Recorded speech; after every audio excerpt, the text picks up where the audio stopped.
Don't take anything for granted. Go to the polls, vote your ass off as many times as it takes.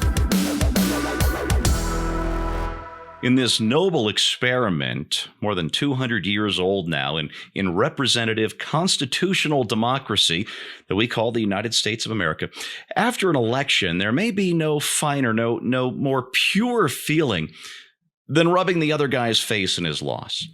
Hey, everybody, I'm Steve Green with Scott Ott and Zoe Rachel filling in for Bill Whittle this week. And this is Right Angle, brought to you by the members of BillWhittle.com. And hey, before I get to our races that we just can't wait to feel a little Schadenfreude about, let me ask you to click that notification indicator, give us the 5-star, the thumbs up, whatever it is that helps us get these videos to you, because that's the whole point, right? Right. Okay, let's move on. Gentlemen, I've been watching not all 400 and whatever number of races there are in 435 in Congress and the 32 or 33 in the Senate. I'm not watching all of them, but there are a few races that my black little shriveled up heart just can't wait for certain Democrats to lose. And another one of these races pinged my radar this morning, and it is New York Congressman Sean Patrick Maloney, a Democrat, not just any Democrat. This is what makes a possible loss so delicious here. He is actually the Democratic Congressional Campaign Committee chairman. That is, he's one of the guys in charge of deciding national election strategy for House Democrats and divvying up the money and determining where to spend that money to help these candidates win their races.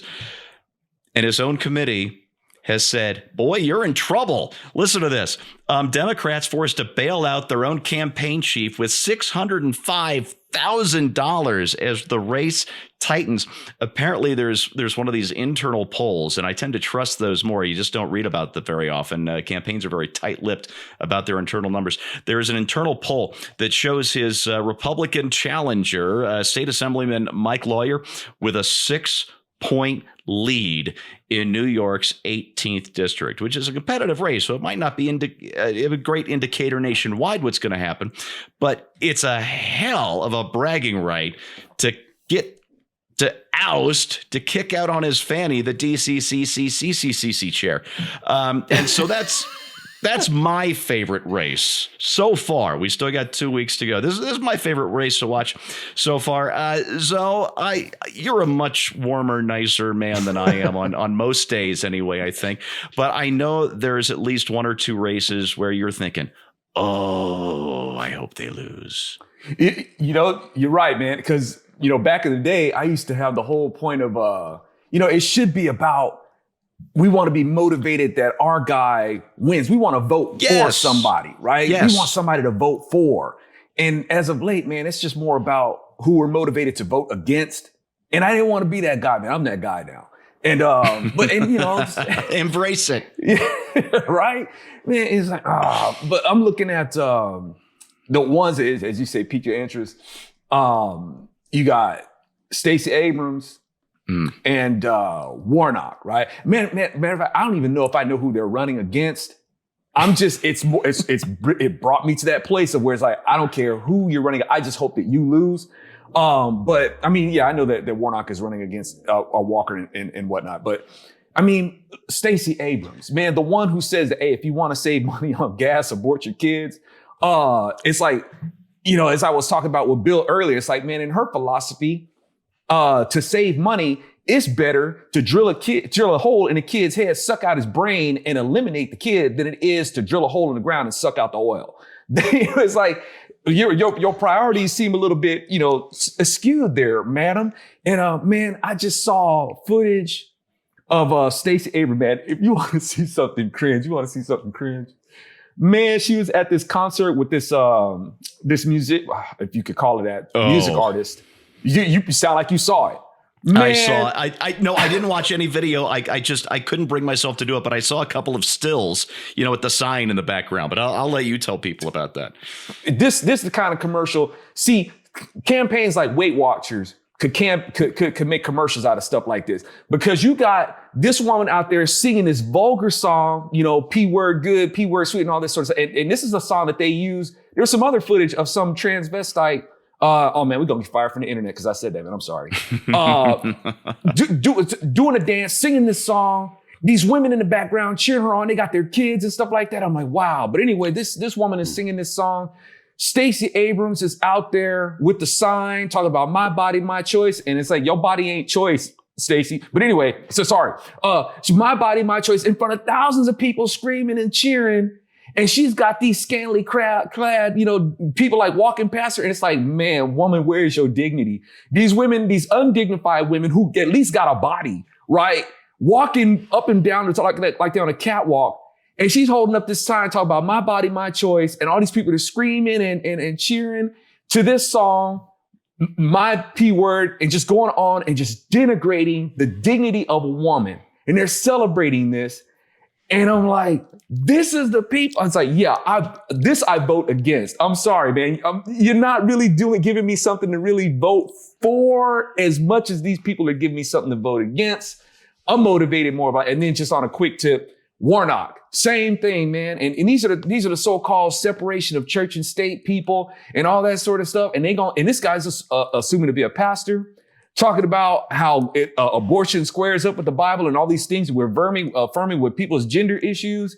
And it's like, Warnock, man, you misspelled warlock, dude. You are an oath breaker. You are a straight up witch. But this is the people who are garnering support. Chances are, man, they could probably lose. I hope they do. They probably could. But man, for it to even be that close, it's disappointing, man. Yeah, and the thing is, I think Herschel Walker is going to win this.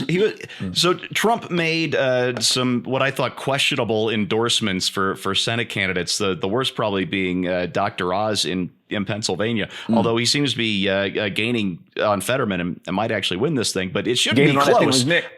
It shouldn't be close against a guy with brain damage from a stroke.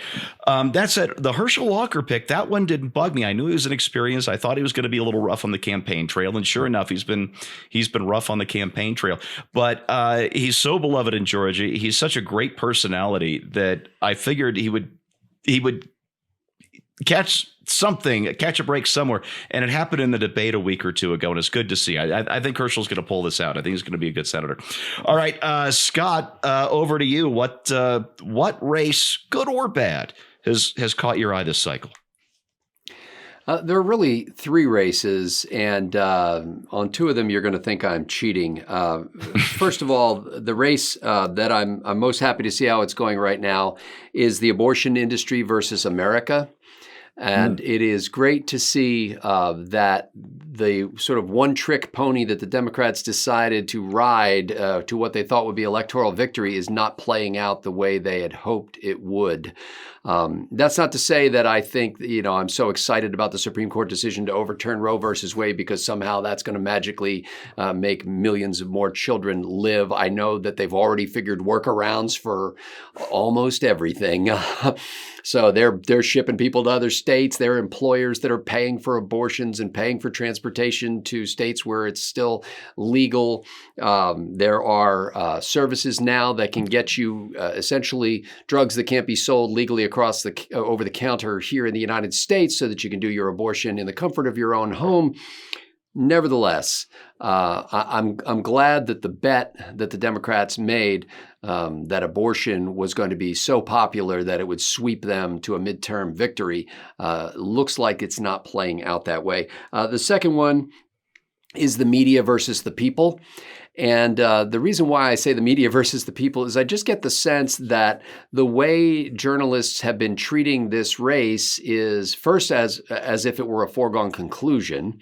And then when it became clear that it was not going to be the foregone conclusion that they thought it would be, then the coverage has shifted to a tone of kind of, what's wrong with you people? Because they didn't go along with what the narrative was that was being played up so much in the media. And the day after the election, that'll be interesting because if it turns out to be substantially different than they anticipated, my guess is the pages of the press are not going to be filled with mea culpas. They will find more ways to denigrate the American people and basically say that they made the wrong choice. Finally, a legitimate political race. Robert Delancey Kennedy O'Malley O'Rourke, or whatever his full name is, Beto O'Rourke in Texas versus Governor Greg Abbott.